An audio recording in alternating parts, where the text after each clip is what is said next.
Dear shareholders, a very good morning and a warm welcome to everyone. On behalf of the Board of Directors, it gives me immense pleasure to welcome you to this annual general meeting of Vedanta Limited being held in Mumbai for the very first time. I am delighted to welcome our keen shareholders who are now a part of the Vedanta family.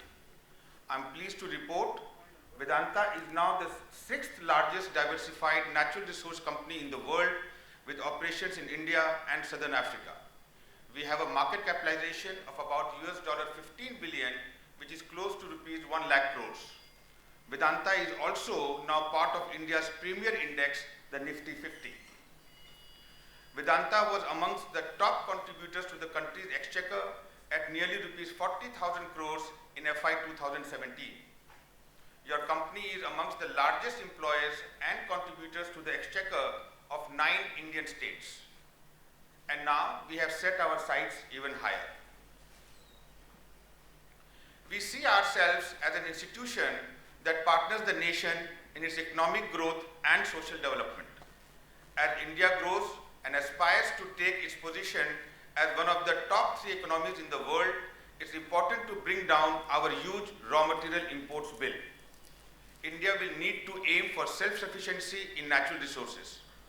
We seek to contribute to reduce our country's import dependency by enhancing production of natural resources. Our Honorable Prime Minister Narendra Modi has a vision of growing the India economy multifold. There is visible growth across all sectors of the economy, which bodes very well for the resources sector and especially for Vedanta's resources portfolio. We are encouraged by the reforms, including the goods and services tax, initiatives to develop infrastructure, and the focus on providing affordable housing for all.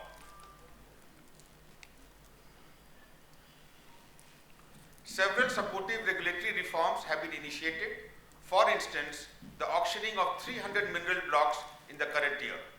These are all transformative steps designed to strengthen the country and unleash its full economic potential. One of the most important ingredients of this growth will be oil and gas.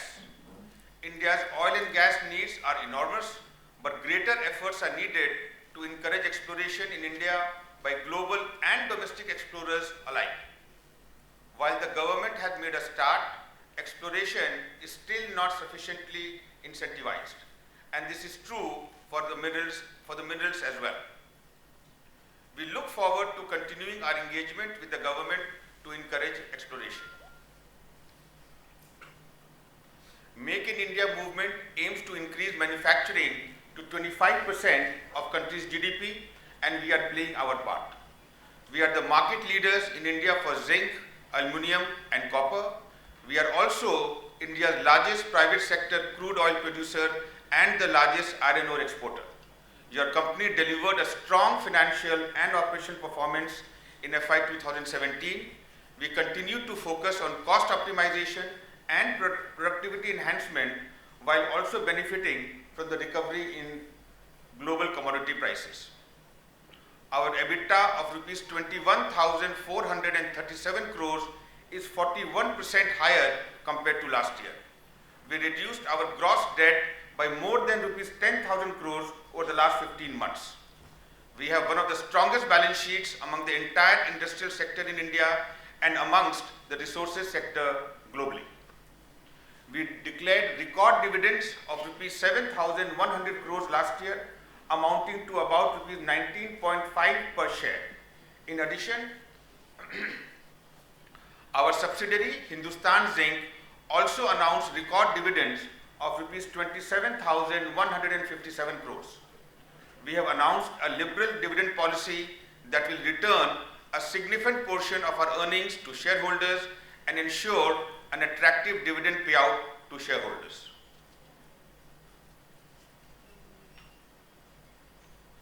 Your company continues to grow from its well-invested assets. We are on track to achieving over 1.5 million tons of zinc-lead capacity. Our 250,000 ton Hamsburg project in South Africa comes on stream next year. Hindustan Zinc is increasing its integrated production to 1.2 million tons and also ramping up production of silver to 700 tons. These production increases are very timely as the zinc market is currently in deficit and zinc prices are attractive. Our oil and gas business continues to deliver along expected lines with gross production for the year at 190,000 barrels equivalent per day. We aspire to grow production and meet 50% of India's oil production. Our aluminium production exit rate of 1.4 million tons is a 40% increase over the exit rate of the previous year. We are making strong progress towards achieving our full production capacity of 2.3 million tons for aluminum. We again achieved record annual production at Sterlite Copper last year of 400,000 tons. Our power portfolio of 9,000 megawatt is fully operational. This was the first full year of iron ore production since 2012, and production will increase substantially going forward.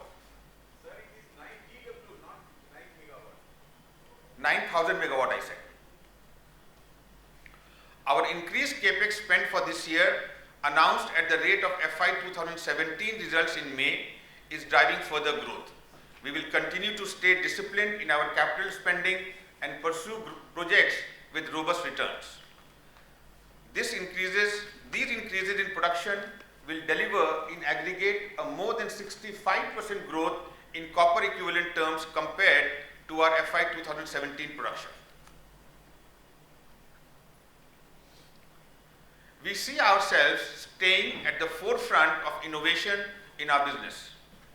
We are focusing on various outsourcing models using global partners with cutting-edge technology and digitization to help increase volumes, reduce costs, and find more resources. Our employees are also encouraged to generate new ideas to enhance productivity, reduce waste, and deliver best practices. Your company supports India's ratification of the Paris Agreement on Climate Change. We are constantly improving our technologies and processes to increase our carbon efficiency. Your company is committed to expand its reliance on renewable and other low carbon sources of energy. Zero harm, zero waste, and zero discharge are our core values. We remain determined as ever to create a safer and healthier workplace for all. We have seen a noticeable improvement in our safety statistics, but any accident is unacceptable. Hence, I am deeply saddened by 5 tragic fatalities last year. I would now like to speak about our greatest asset, our people. Our top leadership team comprises the best global talent with experience at global multinationals across the world. Ensuring diversity among our workforce is a key priority. We are proud to have a leadership team that has 20% gender diversity amongst the best in the sector globally. Your company strives to connect, nurture, and promote young talent. An example is our mentoring program called the WeConnect, where all our 12,000 professionals are anchored by top leaders in the company. Our people philosophy has led to improved employee engagement, leading to very superior performance. Our community programs touch lives of 2.2 million people.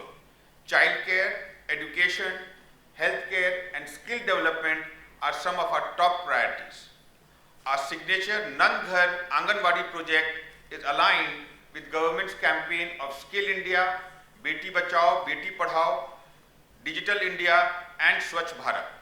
It is a unique public-private partnership with the Ministry of Women and Child Development, which makes Nand Ghars the focal point for empowering women and providing childcare across rural India. We plan to build 4,000 Nand Ghars to benefit over 2.2 million women and children. I am thankful to the board members for their continued sound guidance and contribution. On a sad note, the sudden and unexpected demise of our independent director, Mr. Naresh Chandra, earlier this week has left Vedanta and the entire country in grief. A Padma Vibhushan awardee, He was an invaluable guiding light to Vedanta since 2004.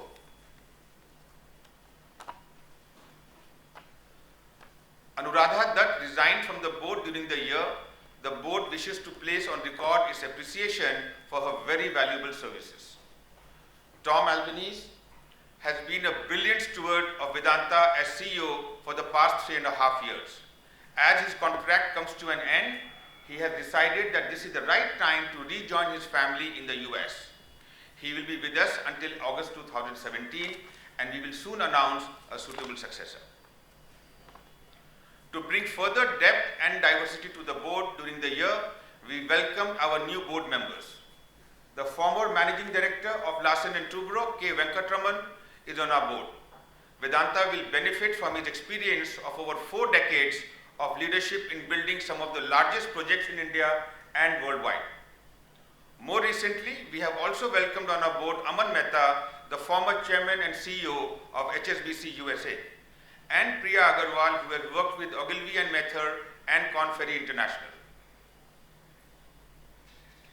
I would like to take this opportunity to also thank all our shareholders, our business partners, our JV partners, the central and state governments, our communities, and all other stakeholders who make Vedanta stronger. Of course, we thank all our employees for their dedication, commitment, and hard work. In closing, I am very excited and confident about Vedanta's future. The growth opportunities combined with our strong leadership and management teams and a solid balance sheet make us ready for the next phase of growth. Thank you all for joining us.